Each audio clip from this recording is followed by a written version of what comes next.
আজকে বৃহস্পতিবার মানেই অ্যাডভেঞ্চার স্পোর্টস, আর এখন অ্যাডভেঞ্চার স্পোর্টস নিয়ে একটি বিশেষ বেতার প্রতিবেদন আপনাদের জন্য। প্রযোজনায় সঞ্জয় হাজরা। Adventure sports.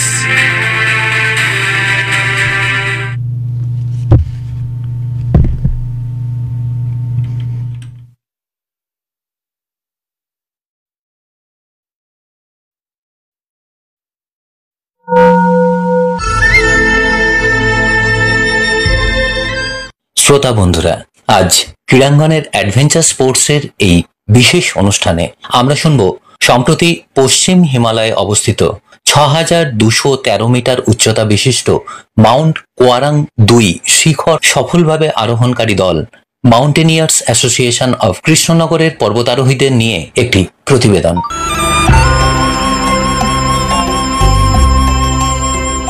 এ বিষয়ে আমরা প্রথমেই শুনে নেব প্রথম বাঙালি হিসেবে মাউন্ট এভারেস্ট, কাঞ্চনজঙ্ঘা, ধৌলাগিরি সহ হিমালয়ের বুকে একাধিক সফল অভিযানে অংশগ্রহণকারী বিশিষ্ট পর্বতারোহী তথা এই অভিযানের দলনেতা বসন্ত সিংহ রায়ের কথা।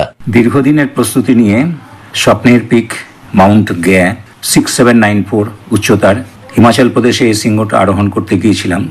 যাবার পথ ছিল লাদাখের চুমুর গ্রাম দিয়ে, কিন্তু সেই চুমুর গ্রামে পৌঁছানোর পর ওখানকার আইটিবিপি এবং ইন্ডিয়ান আর্মির যে ক্যাম্প আছে তারা আমাদের অনুমতি দেয় না সিকিউরিটির কারণে। বাধ্য হয়ে ফিরে আসি মন খারাপ করে। ফেরার পথে আমাদের এক সদস্য পার্থসারথী লায়ক, সে আমাকে বলে, স্যার আপনি একবার কোয়ারাং 3 শৃঙ্গ আরোহণের চেষ্টা করতে পারেন এই অঞ্চলেই। আমি শৃঙ্গটির সম্বন্ধে ডিটেলস না জানলেও শৃঙ্গটি সম্বন্ধে জানতাম।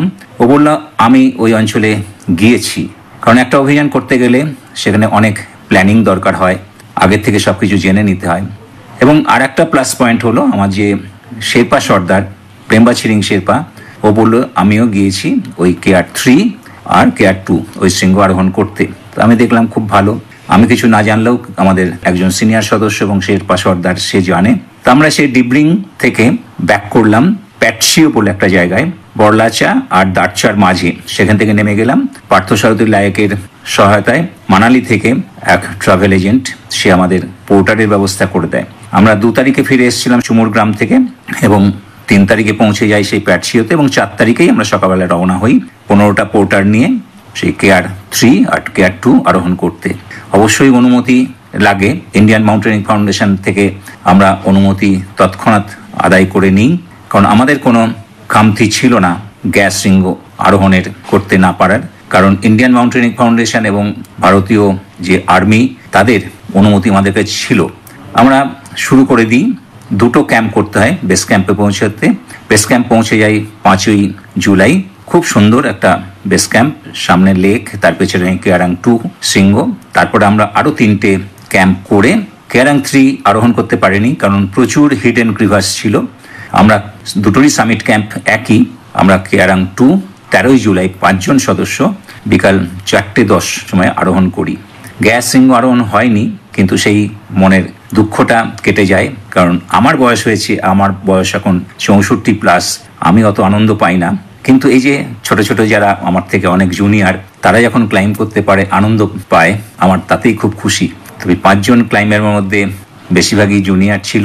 সুস্থভাবে ফিরে আসি আমার সেই বেস ক্যাম্পে 14 তারিখে, এবং পরে 16 তারিখে আমরা ব্যাক করি। এখানে একটা কথা বলতে পারি যে আমি যে দলের সদস্য বা যে দলের হয়ে নেতৃত্ব দিচ্ছি, সেই মাউন্টেনিয়ার্স অ্যাসোসিয়েশন অফ কৃষ্ণনগরের তাদের যে সদস্য যারা পেছন থেকে সাহায্য করছে বা যারা অংশগ্রহণ করছে, প্রত্যেকেই এতটাই ডিভোটি এবং তাদের মধ্যে এতটাই বন্ডিং এবং এতটাই আন্ডারস্ট্যান্ডিং যে আমার মনে হয় শুধু এদের জন্যই বারবার পাহাড়ে ফিরে আসি। আমাদের সঙ্গে এই মুহূর্তে রয়েছেন শিখর আরোহণকারী সদস্য প্রশান্ত সিংহ। তিনি আমাদের এই অভিযান সম্পর্কে বললেন। আমরা এই যে কোয়ারিং 2 আমরা চলে গেলাম কোয়ারিং 3 ছেড়ে, এটার কারণ কিন্তু একটাই ছিল, গ্লোবাল ওয়ার্মিং। অর্থাৎ এখানে এতটাই একটা আইস ফিল্ডের উপর দিয়ে গিয়েই তবে আমরা কোয়ারেন্ট 3 যে শীর্ষ আরোহণ সেটা শুরু করতে হয়। তো সেই যে ফিল্ডটাতে এত অসংখ্য ক্রিভার্স বেরিয়ে গেছে এবং সেগুলো সবই প্রায় হিডেন আছে। তো সেই জন্য আমরা আর এগোতে সাহস পাইনি, কারণ যে কোনো মুহূর্তেই মৃত্যু অনিবার্য এই হিডেন ক্রিভার্সের মধ্যে। তাই আমরা শেষ পর্যন্ত ওখান থেকেই, অর্থাৎ সামিট ক্যাম্প থেকেই আমরা সিদ্ধান্ত নিলাম যে কোয়ারেন্ট 3 আমরা শীর্ষ আরোহণে যাব না, আমরা সেই দিক দিয়ে আমরা কোয়ারেন্ট 2 যে শীর্ষ আরোহণ তার দিকেই আমরা মেনলি নজর দিলাম। তাই এখানে আমরা কোয়ারেন্ট 3 ছেড়ে কোয়ারেন্ট 2 কে আমরা শীর্ষ আরোহণের উদ্দেশ্যে আমরা রওনা দিয়েছিলাম। বসন্ত সিংহ রায়ের মতো একজন অভিজ্ঞ দলনেতা যখন সঙ্গে থাকেন, তখন দলের বাড়তি উদ্দীপনা কতটা বৃদ্ধি পায় বলে আপনি মনে করেন? ওনার সম্পর্কে কি বলবেন? সত্যি কথা বলতে আমার এই যে নবম অভিযান এর প্রতিটিতেই দলনেতা হিসাবে আমি বসন্ত সিংহ রায়কেই পেয়েছি। তাই আলাদা করে বাড়তি বা কম উদ্দীপনা কেমন হয় সেটা আমি বুঝতে পারিনি। তবে এটা বুঝতে পেরেছি, উনি থাকলে দলের সব মেম্বারদের সময়ানুবর্তিতা, একাগ্রতা ও মানসিকভাবে যে তারা দৃঢ়তা, তাদের সেটা 100% বৃদ্ধি পায় বলে আমার মনে হয়েছে যে দলনেতা থাকলে। আর দলনেতা বসন্ত সিংহ রায় সম্পর্কে আর নতুন করে কি বলবো, একটাই কথা আমার, যে ওনার পাহাড়ের প্রতি যে একাগ্রতা, ভালোবাসা, পড়াশোনা, বিচক্ষণতা, দূরদৃষ্টিতা, স্পষ্টবাদিতা এবং সব মেম্বারদের প্রতি তার যে সন্তান সমতুল্য যে নজরদারিতা, এক এবং অদ্বিতীয় তিনি। আমি আর ওনার সঙ্গে কাউকে তুলনা করতে পারবো না। এটাই আমার কাছে আমার দলনেতা বসন্ত সিংহ রায় সম্পর্কে একটা ধারণা। এই শিখর আরোহণের ক্ষেত্রে কি কি সমস্যার সম্মুখীন হতে হয়েছিল আপনাদের? এই অভিযানের মূল যে সমস্যা, প্রথমেই বলি যে কোয়ারাং 2 শৃঙ্গ আরোহণ এই অভিযানের আমাদের মূল লক্ষ্য ছিল না। মূল লক্ষ্য ছিল কোয়ারাং 3। কিন্তু পরবর্তীকালে দেখা গেল, মানে যেহেতু এর যে সামিট ক্যাম্প দুটোরই এক, তো আমরা সামিট ক্যাম্প পর্যন্ত পৌঁছানোর যে সমস্যা সেটাই আমি তুলে ধরার চেষ্টা করছি। রোডহেড থেকে ট্রানজিট ক্যাম্প হয়ে বেস ক্যাম্প পৌঁছানোটা এই অভিযানে খুব কষ্টকর নয় আমার বলে মনে হয়েছে। ক্যাম্প 1 থেকে ক্যাম্প 2 সম্পূর্ণ একটা আইস ফিল্ডের উপর দিয়ে যাওয়ার সময় সাক্ষাৎ মৃত্যুরূপী দানব, অর্থাৎ বরফের যে ফাটল বা ক্রিভার্স, তার উপর দিয়ে যাওয়াটা ভীষণ মারাত্মক বলে আমার মনে হয়েছে। এবং তারপর ক্যাম্প 2 থেকে সামিট ক্যাম্প পৌঁছানো ছিল এই অভিযানের সবচাইতে বিপজ্জনক পথ, কারণ এখানে ছিল লুকানো বা হিডে যে ক্রিভার্স, তার মধ্যে দিয়ে কখনো কখনো আমরা হঠাৎ প্রবেশ করে পড়ছিলাম, যার জন্য আমাদের নিজেদেরকে প্রত্যেকে রোপ আপ করে যেতে হচ্ছিল এবং প্রায় 70 ডিগ্রি থেকে 80 ডিগ্রি বরফের ঢালে জুমারিং করে নিজেদেরকে আমাদের টেনে তুলতে হচ্ছিল। মাঝে মাঝে ক্র্যাম্পনের সঙ্গে পাথরের সব সংঘর্ষে আগুনের ফুলকি ওঠা যেন মারাত্মকভাবে নিজেদেরকে অসহায় করে তুলছিল। তাই এই পথটাই আমার কাছে বেশি কষ্টকর এবং বেশি অসহায় মনে হয়েছে এই অঞ্চলটাতে। এবং এছাড়াও তো ক্রমাগত তুষারপাত এবং ঘন্টায় প্রায় 30 থেকে 50 কিলোমিটার বেগে বায়ুপ্রবাহের যে দাপট,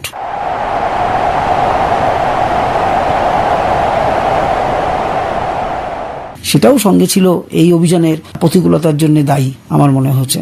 এবং সামিট ক্যাম্প থেকে সামিট পুরোটাই ফিক্স রোপে জুমার লাগিয়ে নিজেদেরকে টেনে তোলা এবং সঙ্গে মানে যে প্রতিকূল আবহাওয়া, একদম হোয়াইট আউট হয়ে যাওয়া বা সঙ্গে তুষারপাত হওয়া, তার মধ্যে দিয়ে যে আমরা মূল লক্ষ্যে যে আমরা পৌঁছেছিলাম, সেটা একটা ভীষণ মানে বিপজ্জনক বা বিপদ সংকুল হয়ে উঠেছিল আমাদের কাছে।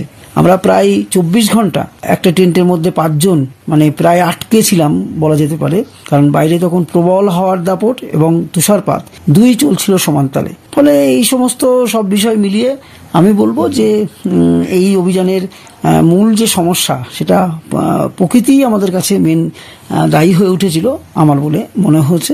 এবং সঙ্গে তো বিভিন্ন যে টেকনিক্যাল যে জায়গাগুলো ছিল সেগুলো তো ছিলই, কিন্তু আমার মনে হয়েছে যে এর জন্য গ্লোবাল ওয়ার্মিংও অনেকটা দায়ী, কারণ যার জন্যে এখানে যে ক্রিভাসগুলো বেরিয়ে পড়েছে, অর্থাৎ যে ফাটলগুলো বেরিয়েছে এবং সেই লুকানো ফাটল, সেগুলো আমাদের জন্য এই অভিযানের মূল সমস্যা হয়ে দাঁড়িয়েছে বলে আমার মনে হয়েছে। হিমালয়ের বুকে একাধিক সফল অভিযানে অংশগ্রহণকারী সদস্য তথা এই অভিযানের অপর শিখর আরোহণকারী পর্বতারোহী পার্থসারথী লায়েক জানালেন, আমি পার্থসারথী লায়েক। কোয়ারাং 2 আমার 15তম অভিযান। এর আগে কিছু উল্লেখযোগ্য সফল অভিযানের মধ্যে রয়েছে mount Dharamsura, mount Akelakila, mount Indrasan, mount Brahma, mount Ramjak, mount Gaurichen, mount Kuarang 3 ও আরও অন্যান্য পিক। ম্যাক একটা পরিবার। 40 বছর আগে জন্ম নেওয়া মাউন্টেনিয়ার্স অ্যাসোসিয়েশন অফ কৃষ্ণনগর বহু ক্ষেত্রে অনেক প্রতিকূলতার মধ্যে দিয়েও এগিয়ে চলেছে। আজ ম্যাক যে জায়গায় পৌঁছেছে তা সম্ভব হয়েছে ক্লাবের ডেডিকেশন, ডিসিপ্লিন ও সকল সদস্যের অক্লান্ত পরিশ্রমের জন্য।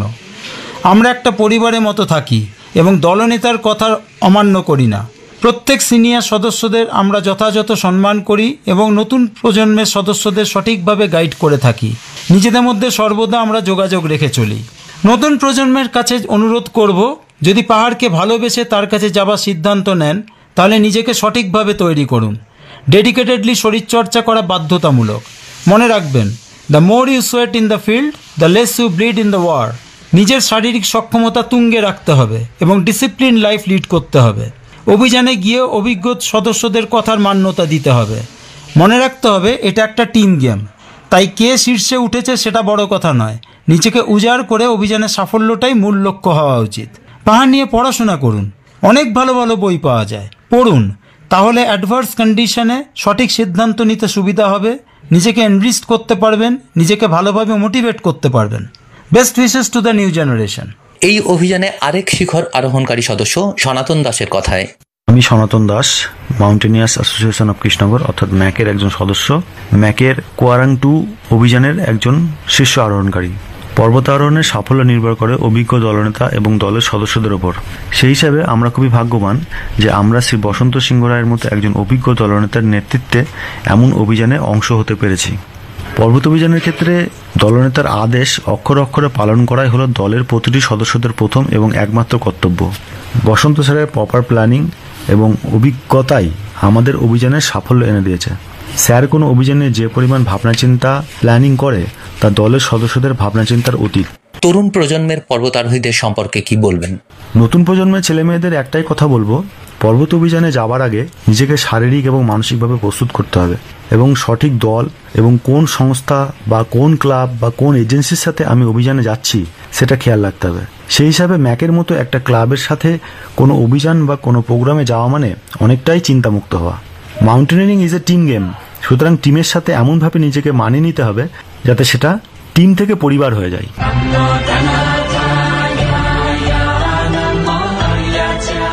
শুনছিলাম সম্প্রতি হিমালয়ের বুকে 6213 মিটার উচ্চতা বিশিষ্ট মাউন্ট কোয়ারাং 2 শিখর সফলভাবে আরোহণকারী সদস্যদের নিয়ে একটি প্রতিবেদন। সাক্ষাৎকার গ্রহণ ও সম্পাদনায় সঞ্জয় হাজরা, প্রযোজনা শৌর্য চৌধুরী।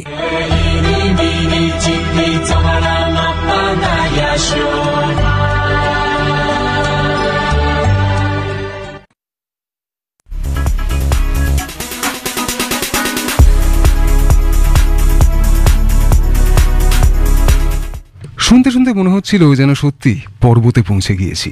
কিন্তু একটা কথা ছোট থেকেই শুনে এসেছি যে everything there is a beginning has an end also, অর্থাৎ যা শুরু আছে তা শেষ থাকাও বাধ্যতামূলক। এবং আমাকে আমার ঘড়ির কাঁটা এখন জানান দিচ্ছে আমাকে এখানেই থামতে হবে, কারণ সময় একদম শেষ। তবে যাওয়ার আগে একটা কথা জানতে ইচ্ছে করছে যে কেমন লাগছে খেলা নিয়ে আমাদের আড্ডা সফর, কেমন লাগছে ক্রীড়াঙ্গন। অবশ্যই জানান আমাকে মেল করুন airkolkatasports@gmail.com অ্যাড্রেসে। তাহলে আজকে এখানেই থামলাম। দুই বাংলা শ্রোতা বন্ধুরা খুব ভালো থাকবেন আর অবশ্যই শুনতে থাকবেন আকাশবাণী মৈত্রী। নমস্কার।